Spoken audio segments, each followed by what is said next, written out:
Boa noite, pessoal. Desculpa o sumiço, né? Fiquei 2 semanas sem gravar a aula, mas eu voltei. E é porque a gente tá adiantado no conteúdo. Eu espero que tenha dado pra vocês fazerem exercícios, pra vocês fazerem outras coisas, colocarem outras matérias em dia. Hoje a gente vai falar mais sobre o final da Guerra Fria, porque da Guerra Fria em si a gente falou sobre alguns conflitos, como a Guerra da Coreia, a Revolução Chinesa, a Revolução Cubana, a Guerra do Vietnã. Então, acho importante a gente falar um pouco aqui sobre Guerra Fria, o contexto geral, e depois a gente já ir para o final da Guerra Fria para a gente entender a nova ordem mundial e como é que a gente chegou no mundo que a gente tem hoje, né, na configuração que a gente tem hoje. Porque a Guerra Fria ela foi um conflito político e ideológico e ela foi responsável pela polarização do mundo, né, entre 1947 e 1991.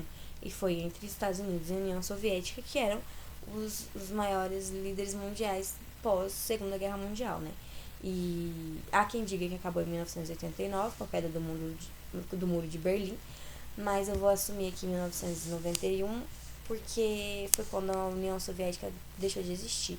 Mas, mas assim, 1989 também tá certo, que foi quando né, teve a queda do Muro de Berlim. Então, assim, foi um conflito travado, né, entre os Estados Unidos e a União Soviética, e foi responsável por polarizar o mundo em dois grandes blocos, que era aliado ao capitalismo e ao comunismo. Então, ao longo da segunda metade do século XX, a polarização mundial resultou, né, em uma série de conflitos de pequena e média escala, e assim, foi no mundo inteiro, tá? Afetou todo mundo. E esses conflitos eles contavam muitas vezes com o envolvimento indireto dos Estados Unidos e da União Soviética, porque eles não conflitaram entre si. Você não vai ver guerra entre os Estados Unidos e a União Soviética direta, assim, com arma e tal, mas você teve a guerra do Vietnã, teve a guerra entre as Coreias, que a Coreia do Sul era capitalista e a Coreia do Norte comunista, a Revolução Cubana, até as ditaduras liberais que tiveram aqui na América. Então, a partir do financiamento, da disponibilização de armas e treinamento militar, eles interferiram, né? Nunca houve um conflito aberto entre eles, e isso se dá pela possibilidade de destruição mesmo do planeta, porque depois da Segunda Guerra Mundial, muito armamento foi desenvolvido, né? Então, eles foram cautelosos para que não acontecesse uma destruição geral. Então, a Guerra Fria ela foi iniciada logo após a Segunda Guerra Mundial, e existe um debate, né, a respeito de como foi iniciado esse conflito político ideológico. Mas existe um consenso de que o marco que iniciou a Guerra Fria, ele foi o discurso, né, do presidente americano Harry Truman, em 1947. Esse discurso ele foi realizado no Congresso americano, e o presidente ele solicitava verbas para que os Estados Unidos pudessem se engajar para evitar o avanço do comunismo na Europa. Na visão de Truman, era papel dos Estados Unidos liderar a luta contra o avanço do comunismo na Europa, mas depois se expandiu para o mundo inteiro, né? E esse discurso ele deu início ao que foi conhecido como a doutrina Truman, que é importante, né? Que consistiu no conjunto de medidas tomadas pelos Estados Unidos para conter o avanço do comunismo. Então, a primeira ação tomada por essa doutrina foi o Plano Marshall, que era um plano de recuperação econômica da Europa pós Segunda Guerra Mundial, porque a Europa estava bem devastada, né? E a atuação dos Estados Unidos na Europa por meio da doutrina Truman, ela se justifica pelo discurso alarmista que apresentava a União Soviética como uma potência expansionista e que procuraria conquistar todo o continente europeu, claro, com seu ramo de governo comunista. Então, os americanos eles sabiam que os problemas econômicos da Europa no pós-guerra eram um campo fértil para o crescimento da ideologia comunista, porque eles estavam com muita crise econômica, crise política. Então, se chegar com uma nova ideologia que propunha, né, ideologia, que propunha demarcação de terra, distribuição, então era uma proposta tentadora, né? Mas a União Soviética ela não era uma. Tem alguns historiadores que falam que a União Soviética ela não era uma nação expansionista e ela não demonstrava interesse em atuar fora da sua zona, né? Mas esse ideal fez com que os Estados Unidos fizessem isso, né? Então, além disso, existem evidências, né, que apontam que o governo soviético ele não tinha interesse em se expandir e tinha o objetivo apenas de assegurar que a sua área de influência, que já era muito grande, né, gente? Porque a Rússia e as regiões, assim, adjacentes ali são bem grandes. Então, assim, e eles já estavam com problemas também, porque a Segunda Guerra Mundial quebrou mesmo as pernas deles, porque eles tiveram que investir muito em corrida armamentista, ou em armas mesmo para se defender, para apoiar os outros países. Então eles também sofreram, né? Então eles também estavam assim em crise. Então é complicado. Então, enfim, os locais, depois da Segunda Guerra Mundial, os locais que o Exército Vermelho invadiu, né, se tornaram de posse, né, desse regime comunista. Então, a característica da Guerra Fria que foi a polarização do mundo, né, a gente teve a corrida armamentista, que é importante, porque era a procura pela hegemonia internacional, e fez com que as duas potências, elas investissem bastante no desenvolvimento de novas tecnologias. Por quê? Porque era uma disputa para, tipo, conquistar outros países. Então, era quem fosse mais, como eu posso dizer, agradável mesmo, assim, é como fossem dois produtos apresentados, e o produto que tivesse mais coisas que um país queria, ele ganhava, né? Então, nossa, eu falei que eu ia falar só um pouquinho de Guerra Fria. Também teve a corrida espacial, que a corrida espacial foi um dos campos de disputa entre os americanos e os soviéticos ao longo da década de 1960, e ela foi responsável, né, pelo primeiro homem a ir para a Lua, pelo primeiro cachorro a ir para a Lua. Então, realmente, para a Lua não, para o espaço, que o cachorro não chegou a chegar na Lua. Então, assim, ela foi muito importante porque desenvolveu tecnologias e tal, só que a União Soviética foi ficando devastada com isso, porque era muito dinheiro, né? E aí eles deixavam de investir em si mesmo, nessa questão social, investir na sua população, para sair aparecendo de bonito para os outros países comprarem sua ideologia.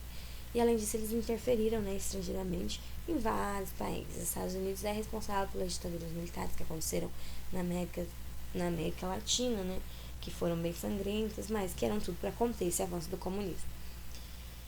Então, como eu falei, teve a Revolução Chinesa, a Guerra da Coreia, a crise dos mísseis em Cuba, a Guerra do Vietnã, a Guerra do Afeganistão.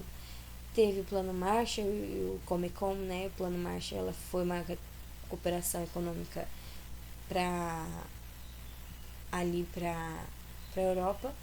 E os soviéticos, eles criaram um conselho para assistência econômica mútua, que era o Comecon. Ele era como se fosse o Plano Marshall, mas né, nesse plano as nações comunistas, elas só tinham que evitar que o Plano Marshall seduzisse, né, os blocos comunistas e aliassem aos americanos. Teve a OTAN também, que é a criação da Organização do Tratado do Atlântico Norte, em 1949. E isso era uma ideia de aliar, né, os países militarmente com os Estados Unidos para eles poderem, né, ficarem mais fortes. E aí teve como resposta, né, teve o Pacto de Varsóvia em 1955, e a ideia era garantir a segurança das nações do bloco comunista e evitar, né, uma possível agressão dessa OTAN, né. A Alemanha na Guerra Fria também foi muito importante, porque a gente teve a construção, né, do Muro de Berlim, que foi dividida em lado oriental, que era comunista, e lado ocidental, que era capitalista. E o Muro de Berlim, ele ficou ali por 28 anos, tá? Porque ele foi construído ali em 1950, foi sendo construído, né? E foi só derrubado em 1989. Então, deixa eu passar aqui. E aí o fim da Guerra Fria, né? Finalmente chegando, né? O fim da Guerra Fria, ele começou assim com a queda do Muro de Berlim, né? Mas a Guerra Fria, ela teve fim com a dissolução da União Soviética, que ocorreu em 26 de dezembro de 1991. Ali tá escrito 25. Enfim, 25, 26 de 1991. E que, enfim, a União Soviética, ela deixou de existir por conta da crise econômica e política que atingiu aquele país, né, a partir da década de 1970. E a partir das ações para resolver os problemas do bloco comunista foram responsáveis por levar o país, né, ao fim. E a economia soviética, ela demonstrava já na década de 1970 sinais de esgotamento, né? O país, ele era mais atrasado em relação às grandes potências, a indústria soviética estava em queda, a produção agrícola ela não era suficiente para alimentar, né, o país, então eles foram se empobrecendo cada vez mais. Então a disparada no valor do petróleo, ela criou uma falsa sensação de prosperidade no começo da década de 1980, e os países, eles não passaram por reformas importantes na sua economia. Então a União Soviética, ela não tinha acesso às tecnologias que garantiam o avanço da qualidade de vida no Ocidente e E também tinha muita questão da corrupção nesses governos. Então é complicado. Foi decaindo, né? E também teve um acidente nuclear em Chernobyl em 1986, que foi um dos maiores acidentes nucleares do mundo, porque na época da Guerra Fria eles estavam fazendo construções assim enormes em curto tempo, né? Então Chernobyl foi uma construção enorme, energia nuclear, chique, tecnologia, desenvolvimento, mas foi mal feito. Então teve um acidente que foi assim bastante devastador, né? Então, essa situação econômica ruim, é claro que faz com que as pessoas fiquem insatisfeitas, né? Insatisfeitas. E aí, a queda do Muro de Berlim em 1989 simbolizou, né, o fim da Alemanha Oriental e deu início à reunificação alemã também. Então, a Alemanha Oriental, como eu tinha falado, era a Alemanha comunista. Os primeiros sinais eles se manifestaram na Alemanha Oriental, na Hungria e na Polônia. E os alemães eles derrubaram, né, o Muro de Berlim e promoveram a reunificação da Alemanha. Os húngaros, eles abriram as fronteiras do país. E os poloneses, eles elegeram o primeiro governo não comunista desde a Segunda Guerra Mundial. A União Soviética começou a promover a abertura de sua economia no governo de Gorbachev e por meio do Glasnost e da Perestroika. Que eu acho que eu escrevi aqui. Não escrevi aqui. Tá, mas ele começou aqui. Ah, tá. É isso aqui, gente. O último presidente soviético, né, Gorbachev, que eu já falei aqui também, ele começou a realizar reformas de abertura do país para o Ocidente, né, sobretudo na economia, e essas levaram ao desmantelamento da União Soviética. E essas políticas de abertura eram a Glasnost e a Perestroika. Então, em uma sequência, né, uma série de países conquistaram sua independência, e esses países reuniram-se, né, na comunidade dos Estados Independentes e realizaram a transição para o capitalismo, que era a forma de governo mais atraente para o momento, né? Então, como eu falei, em 1970 a economia da União Soviética começou a entrar em crise, né? E a detente também é importante porque era o que eu falei para vocês sobre ter acordos bilaterais que tinham o objetivo de diminuir, né, os riscos de uma guerra nuclear e amenizar os conflitos. Então, assim, não me ataca que eu não vou atacar você. Porque se a gente se atacar, os dois sendo bomba nuclear, os dois morrem. Tipo, o mundo inteiro, né, sofre. Porque bombas nucleares têm um avanço muito grande. Uma área, né, muito grande. Aqui é importante porque tem um mapinha mental, né? Porque tem capital, trabalho, o mercado, que é a modernidade, liberalismo, primeira e segunda revolução industrial, que aconteceu no século XX, guerras, lideranças dos Estados Unidos. Em 1929 a gente teve a crise liberal, o keynesianismo, que era estado de bem-estar social, que voltou a crescer, né, esse capitalismo, e com bons olhos, né? E aí a gente tem a terceira revolução industrial, que foi microeletrônica, química fina, biotecnologia, megas investimentos, superconcentração de capitais. Então foi aí que foram criados assim grandes, nossa, foi bastante avanço para tecnologia, para medicina, foi criado assim bastante coisa, então, telefone, internet, tudo foi bastante desenvolvido nessa época, por essa disputa ideológica, por essa necessidade de se mostrar mais atraente para os outros países quererem, né, fazer parte. Então, na sociedade, questão social e as lutas trabalhistas, o socialismo, sindicatos, mobilização, a Revolução Russa em 1917, a União Soviética, que tinha planificação, a crise de Gorbachev, que instituiu, né, a União Soviética, e em 1989 a queda do Muro de Berlim, em dezembro de 1991 o fim da União Soviética.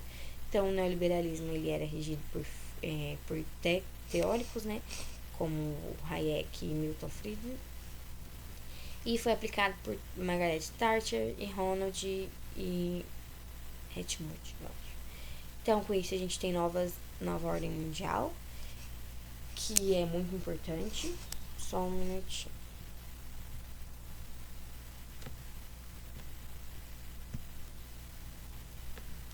E aí, essa nova ordem mundial diz respeito, né, às configurações gerais de hierarquia de poder, que começou a ser existente entre os países, porque as ordens mundiais elas se modificaram, né, a cada oscilação no contexto histórico. Então, a gente está se referindo ao atual contexto das relações políticas e econômicas internacionais de poder, né? Porque durante a Guerra Fria existiam duas nações principais, como eu já falei, e essa ordem mundial ela era notadamente marcada pelas corridas armamentistas e espacial e pelas disputas geopolíticas, né, no que se refere ao grau de influência, né, de cada um desses planos. E era um mundo bipolar. Então, no início dos anos de 90, né, o mundo ele passou a conhecer apenas uma grande potência econômica e principalmente militar, porque com a dissolução da União Soviética, né, os Estados Unidos eles passaram a ter esse controle, a ser a maior economia, a ser a maior potência, né, e ditar como é que o mundo ia existir e quais eram as novas configurações, né, mundiais. Então, nesse contexto, né, nos últimos anos, o mundo ele assistiu a sucessivas crescentes econômicas, como da União Europeia e do Japão, apesar das crises, né, que eles enfrentaram no final dos anos 2000, também cresceram bastante, né? A China também cresceu bastante, tudo isso investindo em tecnologia. Então a gente teve a criação dos blocos econômicos, que foi o NAFTA ali na região da América do Norte, a União Europeia, o Bloco do Pacífico, os Estados Unidos, Japão, Alemanha e países desenvolvidos, né? Que foi também uma nova divisão, porque a gente deixou de ser comunista capitalista e virou desenvolvidos, subdesenvolvidos, e depois teve a criação dos emergentes, que são os países que eram subdesenvolvidos e estão passando a ser desenvolvidos. Então, durante essa ordem geopolítica bipolar, o mundo ele era dividido em leste e oeste. O oeste era a representação do capitalismo, liderado pelos Estados Unidos, e o leste era o socialista, marcado pela União Soviética. E agora, né, atualmente, o mundo ele é dividido entre os países do hemisfério norte, que é ali majoritariamente Europa, Estados Unidos, Canadá, até o México está ali na região sul. Então, encontram-se as nações subdesenvolvidas, encontram-se as nações desenvolvidas na região norte, e no sul ficam as nações subdesenvolvidas ou emergentes. Sul seria ali a América Central, a América do Sul, a África, uma parte da Ásia, né? Enfim. Então, nessa nova divisão no mundo, não há uma total fidelidade aos critérios cartográficos, porque tem alguns países do sul, como a Austrália, que são desenvolvidos, mas, né, não pertencem ao norte, mas eles fazem parte ali dos países desenvolvidos. E países como o sul, ou países do sul como a China, que não é desenvolvido, né, é um país emergente, que fica ao norte. Nossa, devia ter colocado um mapa aqui para vocês verem. Então, basicamente, teve essa divisão de norte-sul, estado mínimo, exclusão social, crise do estado de bem-estar social, migrantes e xenofobia, porque a gente tem países com problemas, e aí a gente vai ter grande migração de países assim do Oriente Médio, do México indo para os Estados Unidos, do Oriente Médio indo para a Europa, e aí com isso se cria xenofobia. Né? Então a gente tem a superação das fronteiras, né, para mercadorias e capitais, não para trabalho direito.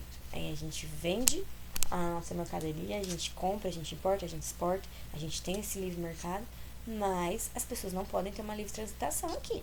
Só as pessoas, tipo, na União Europeia, que é um bloco econômico, lá tem livre transitação, tem a mesma moeda, mas é porque eles são um bloco econômico.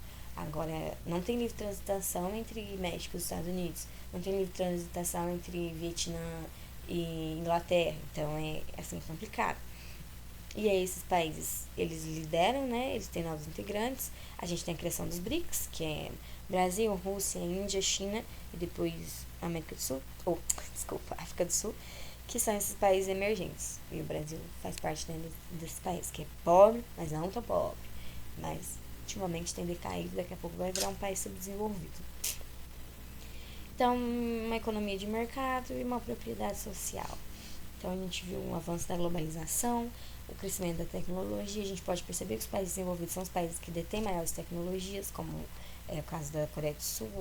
A China tem investido bastante em tecnologia, por isso tem ficado mais rica, mas não porque é rica, tem igualdade social. Então, a gente vê bastante a necessidade do mercado ter que caminhar, né, com essa questão social. Deixa eu ver se eu acho um mapa para mostrar para vocês. Aqui, gente, um mapa bem divididinho, ó. Os países desenvolvidos foram considerados esses, né, norte. Aí aqui a gente tem a Austrália, que tá no sul, mas ela é considerada um país desenvolvido, né? Então, o norte, ele faz essa linha aqui. E aqui são os países subdesenvolvidos e alguns emergentes, né? Aqui, os BRICS, Brasil, vou fazer na ordem, Brasil, Rússia, China, Índia e América, África do Sul, não sei porque toda hora falando América, mas é basicamente isso. A Rússia está nos BRICS porque ela teve, né, bastante crise, pós-Guerra Fria, né, claro, então ela tá nos BRICS aí. Bom, gente, é isso. Queria que vocês entendessem um pouco a globalização, a necessidade de comunicação entre os países. E depois a gente pode falar mais sobre isso na revisão. Mas é basicamente isso. Boa noite, bons estudos, bom final de semana, até semana que vem. Espero que dê pra gente fazer mesmo ao vivo pra gente conversar.